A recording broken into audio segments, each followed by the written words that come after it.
నమస్తే welcome to Ritam Telugu special story. Diabetes అనేది జీవిత కాలం ఉండే తీవ్రమైన జబ్బు. ఎవరికైనా ఈ జబ్బు రావచ్చు. ప్రతి ఏడాది లక్షల మంది డయాబెటిస్ కారణంగా చనిపోతున్నారు. డయాబెటిస్ నే షుగర్ వ్యాధి, మధుమేహం అని కూడా అంటారు. రక్తంలోని గ్లూకోజ్ ను శరీరం ప్రాసెస్ చేయలేనప్పుడు డయాబెటిస్ వస్తుంది. దీనివల్ల గుండెపోటు, పక్షవాతం, చూపు కోల్పోవడం, మూత్రపిండాల వైఫల్యం వంటివి సంభవించే ముప్పు ఉంటుంది. ప్రపంచ ఆరోగ్య సంస్థ ప్రకారం ఇది పెరుగుతున్న సమస్య. 40 ఏళ్ల నాటితో పోలిస్తే ఇప్పుడు ఈ వ్యాధి వ్యాప్తి 4 రెట్లు పెరిగింది. ప్రస్తుతం ప్రపంచవ్యాప్తంగా 42.2 కోట్ల మంది డయాబెటిస్ తో జీవిస్తున్నట్లు అంచనా. ఇక విషయంలోకి వెళ్తే షుగర్ వ్యాధి స్థాయిని గుర్తించే పరీక్షలు ఖర్చుతో కూడుకున్నవే.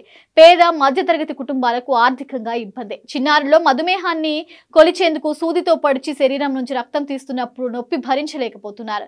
అయితే ఈ సమస్యకు ఒక పరిష్కారం దొరికింది. రక్తం అవసరం లేకుండా కేవలం చెమటతోనే పరీక్షించి నిమిషాల వ్యవధిలోనే షుగర్ కౌంట్ ఎంత అనేది లెక్కించవచ్చు.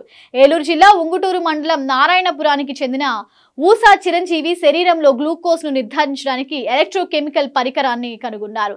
ప్రస్తుతం ఆయన ఐఐటి కాన్పూర్ లో కెమికల్ ఇంజనీరింగ్ విభాగంలో శాస్త్రవేత్తగా పనిచేస్తున్నారు.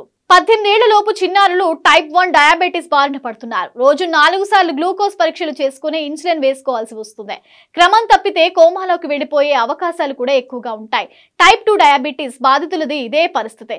అలాంటి వారి కోసం ఏవైనా చేయాలనే లక్ష్యంతో శ్రీనివాసరావు ఎలక్ట్రోకెమికల్ పరికరాన్ని రూపొందించారు.